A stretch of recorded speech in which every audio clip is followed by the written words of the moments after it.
Good morning, YouTube. This is Minute over on Twitch. Um, I am currently getting ready to run my solo comp for level 100 Two-Headed Dragon Raid. This comp that I've built, depending on counters, has been able to clear approximately 9 out of every 10 tries in one shot. Sometimes as many as 5 or 6 turns left in the clear. So I am running a Runestern here with a Golden Blade +5, fully maxed. He is running Odin and a 3-star Two-Headed Dragon. I am running Venera here. She is only running a Mage Masher +4. That's obviously still missing quite a bit of attack. So there is definitely room for improvement here if I wanted to max out that Mage Masher. She's running Tetrasulfid just for the extra evasion nodes. She is not actually she is not actually getting much in the way of attack bonuses because I don't have a good Esper to give her since I'm already given Odin, Two-Headed Dragon, and Behemoth away. She is running now a maxed out Diablos card. For my regular Stern, I am running a Crimson Saber because it is the best greatsword I have offhand. And I had actually not realized that I had failed to max this. So this thing actually has pretty terrible stats, though it does have that nice slash attack up. He would be much better off with another Golden Blade or a Rune Blade, but I unfortunately do not have the Great Sword books at this time to do much with him. He is running Two-Headed Dragon. This as his Esper, with perks of having Charm to grant the party Light Eater, and also to improve his personal damage limit. As you notice, he is not running any agility up. He is just running a defensive Sortilege and a TMR that also gives a decent chunk of defense. And the intent here is to slow him down. I do not want him going very fast. The same thing is actually sort of true for Venera here. In fact, in general, everyone except my Super Stern is going to activate after the dragon. My Gilgamesh here is running Behemoth, mostly because it's a slash Esper that he has resonance with. And he is running a maxed out Igaion because it is better than my Echoing Screams right now. So he is running that. And that also helps him do a little bit of extra damage against Dragon. And he is just running some defensive TMRs and something to grant him a little extra agility with Lasalia here. Going into their sub-jobs, I'm running Gilgamesh here with Soldier, acquired AP up, self-sacrifice, and I believe I've actually turned off basically everything. So his sub-job doesn't really matter here, because the only thing you want him doing in battle for you is going to be Kotetsu and auto attacks. He has no other purpose besides making sure Kotetsu stays up. He's running Clairvoyant Blade here for the potential counter damage, just to help even out the curve. Regular Stern here is a Soldier sub-job with HP up for a little bit of extra survivability, self-sacrifice, and counter slash for some extra damage. I really should have finished leveling this up. But for some reason I didn't. I'll probably actually go back and do that here in a little bit. One thing of note is I have disabled all of the Espers. You do not want to accidentally trigger Espers in this fight. And then as far as what he has enabled, I've actually turned off everything for him except for Hard Slash, I believe. Some of these things are left on, but he doesn't use them. But in general, I think he wants everything off except for Hard Slash. For my Venera, the key thing, I'm actually running her with the Assassin sub-job, so that she will just attack, giving her some extra AP, giving her some extra evasion. Notably, I am not running her with Thief Floor, because I do not want her to have any more agility, and I do not want her to have any extra movement.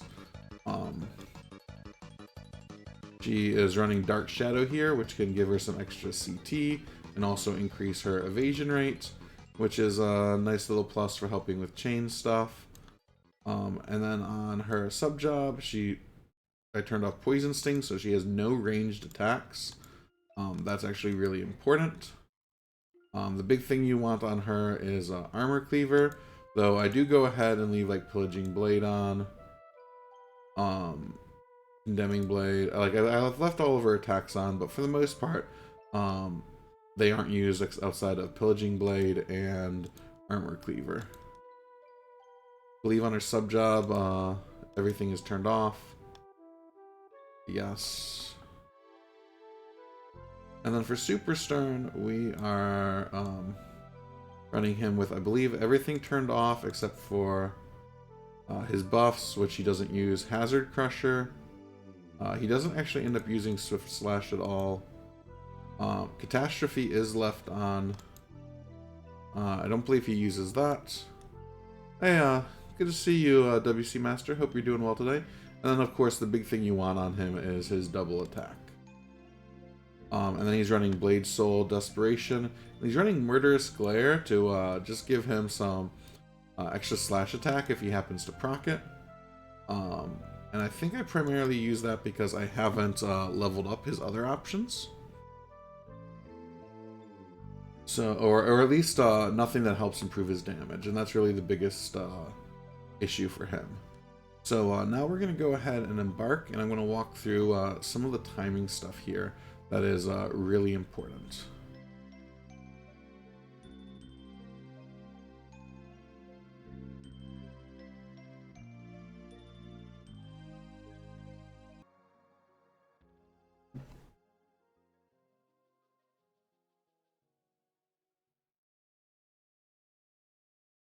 Okay. So Super Stern is going to move before the dragon, which will allow him to trigger Revitalize, which is really critical for him.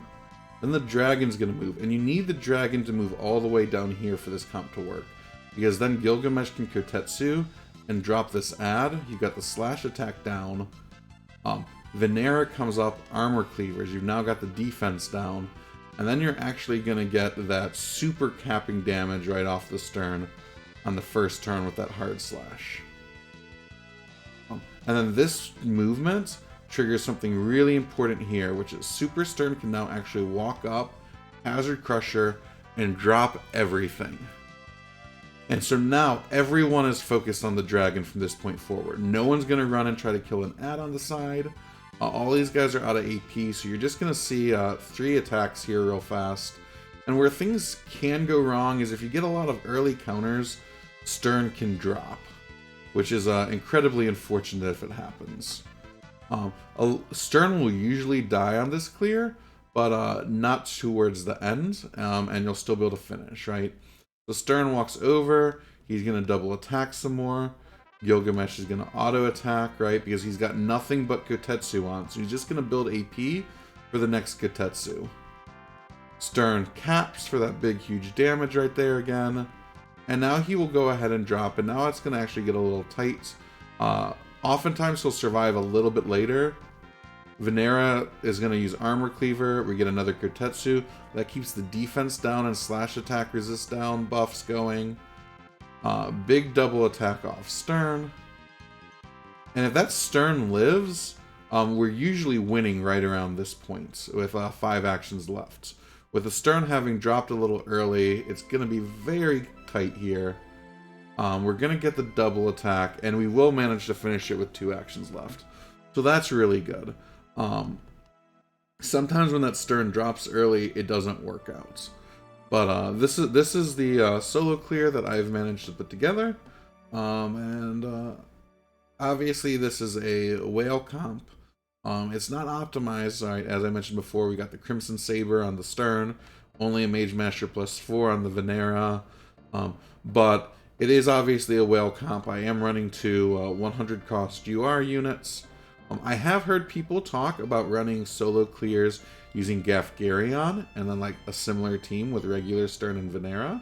I have not tried that myself, but almost all of these solo clears for Slash comps I've heard of have involved using Super Stern at the very least.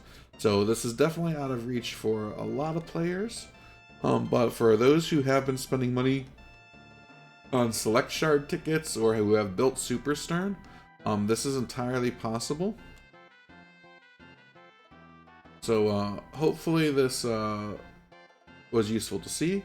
And again, the agility values are really critical here. I spent a lot of time tweaking the numbers, figuring out the positioning, so that all the movement and stuff happens the way you need it to.